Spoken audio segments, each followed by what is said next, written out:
아멘. 오늘 사도행전 24장 17절에서 27절까지 말씀 가지고 의와 절제와 장차 오는 심판, 의와 절제와 장차 오는 심판이라는 제목으로 말씀 나누고자 합니다. 바울은 참 스펙타클한 그런 삶을 살았죠. 젊은 시절 유대의 최고의 랍비 중에 한 사람인 가말리엘에게 배우고 사내들인 공회의 공회 의원이 되었습니다.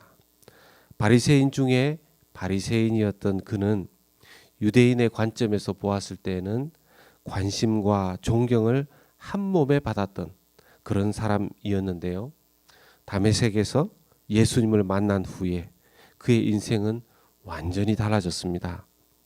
이후에 그는 복음 전하는 일에, 예수님의 십자가와 부활을 전하는 일에 자기 인생을 송두리째 걸었고, 때로는 돌에 맞아 죽음의 환란의 자리에도 가보았고, 또 때로는 죽은 자를 살리고 일으키는 기적의 주인공도 되어 보았습니다. 지금 예루살렘에 올라와 유대인들에게 내몰려서 로마 군대의 보호 겸 구금되어져 있는 바울의 모습은 지금까지의 스펙타클한 모습과 좀 다른 답답한 바울의 모습을 보여준다고도 할 수 있습니다. 이 과정을 통해서 하나님께서 우리에게 깨닫게 하시고 교훈하시려고 하시는, 보여주시려고 하시는 것은 무엇일까요? 믿는 자의 성공의 과정과 인간적인 기준과는 다를 수 있다 하는 것을 우리에게 보여줍니다. 오히려 당장 보면 총독 벨릭스가 힘있게 보이고 자유로운 몸으로 보입니다. 총독 벨릭스는 뇌물을 밝히는 자였고 아내인 드루실라라는 여인은 유대 여인으로서 두 사람 다 세 번째의 남편이요 세 번째의 부인이었습니다. 그들은 바울의 답변을 들으면서 고발의 의혹을 사도 바울이 다 정리해 주었지만 바울을 풀어주지 않습니다. 그 이유는 지금까지 총독 벨릭스가 유대인들에게 받았던 뇌물 때문이었고요. 뇌물을 유대인들에게 계속 받아왔기 때문에 사도 바울을 고발한 유대인들을 보면서 사도 바울에게 아무런 죄가 없다는 것을 알고도 풀어주지 않았습니다. 두 번째는 사도 바울이 돈을 가진 인물로 보였기 때문입니다. 오늘 말씀에도 보면 총독 벨릭스는 의와 또 절제와 심판에 대한 강론을 들은 이후에 두렵고 마음이 찔렸지만 그 이후에 뇌물을 받을까 하여 그를 붙들어 놓았는데 무려 이 해가 지나갈 동안 구금해 놓았던 것입니다. 사도 바울이 총독 벨릭스와 그의 아내 드루실라 유대인이 불러서 어떤 하나님의 말씀을 듣고자 하였을 때 사도 바울은 그들을 향해서 이런 메시지를 던집니다. 25절입니다. 오늘의 요절이라고 할 수 있는데요.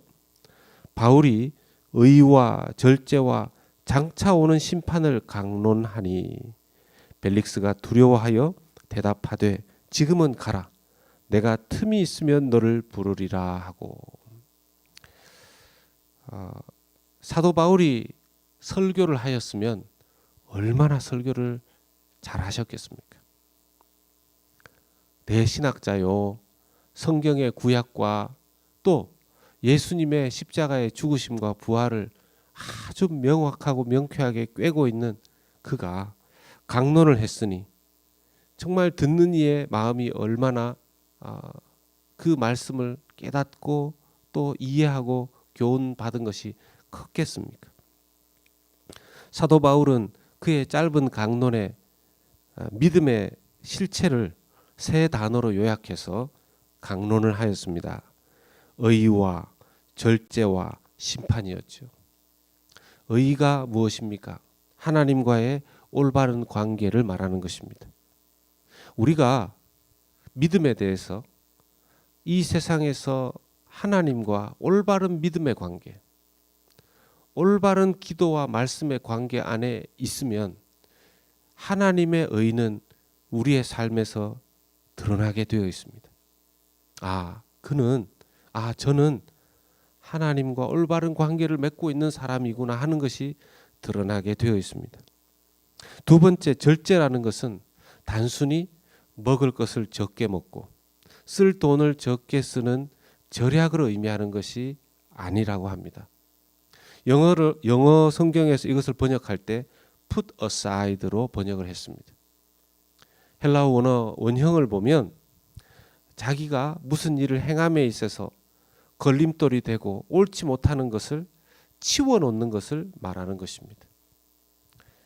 그런 의미에서 보았을 때 하나님의 복음을 깨닫고 그렇지 않은 인생의 철학과 교훈과 삶의 습관과 방식에 대해서 절제한다고 하였을 때에는 그것을 하나님 앞에 더 이상 행하지 않는 결단을 의미하는 것입니다. 심판이라 함은 하나님께서 장차 다시 오실 때 또는 우리가 하나님을 다시 만나게 될 때 하나님께서 우리의 삶을 셈하시고 우리의 삶에 대하여 상 주심을 믿는 것이 바로 하나님의 심판을 믿는 것이라고 할 수 있다는 것입니다. 만약 우리 믿는 자들이 하나님의 셈하심, 하나님의 상 주심이 없다면 그리스도인들이 이 땅에서 더 세상과 다른 기준과 또 말씀이 원하시는 기준에 따라 그렇게 열심으로 살 이유는 없는 것입니다. 하나님께서 심판자로 오셔서 믿지 않는 자들에게는 영원한 형벌의 심판으로, 믿는 자들에게는 그의 인생을 셈하시고 상 주시는 심판으로 오심을 믿기 때문에 우리는 이 땅에서 그리스도와 더불어 그 길을 함께 걸어갈 수 있는 것입니다. 그들은 의와 절제와 심판에 대한 강론을 들었지만 회개하지 않습니다. 왜냐? 그들의 현실의 위치가 그들이 두려워해야 할 하나님 앞에서의 의와 절제와 심판보다 더 확실하게 보였던 것입니다. 그들이 가지고 있는 재주, 그들이 가지고 있는 직위, 권위가 그들로 하여금 하나님의 의 혹은 절제하는 삶 또는 그리고 심판처럼 눈에 보이지 않는 것보다 더 현실적으로 느껴졌던 것입니다. 오늘날 벨릭스와 드루실라는 그때에만 있었던 것이 아니고 오늘날도 있습니다. 그리고 이 총독 벨릭스와 드루실라와 같이 어리석은 자는 나의 외부에만 있는 것이 아니라 나의 내면 안에도 존재할 수 있습니다. 만약 우리가 하나님의 의와 절제와 심판을 머리로만 알 뿐, 또 잠시 찔리기도 하지만 결코 변화와 돌아섬이 없다면, 그래서 하나님 앞에 정말 정직하고 신중한 삶을 살지 않는다면 우리 자신 역시 총독 벨릭스와 드루실라와 다를 바가 없어진다는 것입니다. 사도 바울은 당장은 그 잘못된 권위와 불공정한 재판으로 그곳에서 2년 동안 구금당해야 했지만 그의 삶은 하나님 앞에서 의롭고 절제하며 심판을 믿는 삶 그 자체였습니다. 하지만 오늘날의 벨릭스와 드루실라들은 하나님과의 관계, 그리고 하나님과의 관계를 방해하는 것들을 잘라내는 것, 그리고 반드시 있게 될 심판을 현실의 삶에서 믿고 살아가고 있는지 우리가 자문해 보아야 할 것입니다.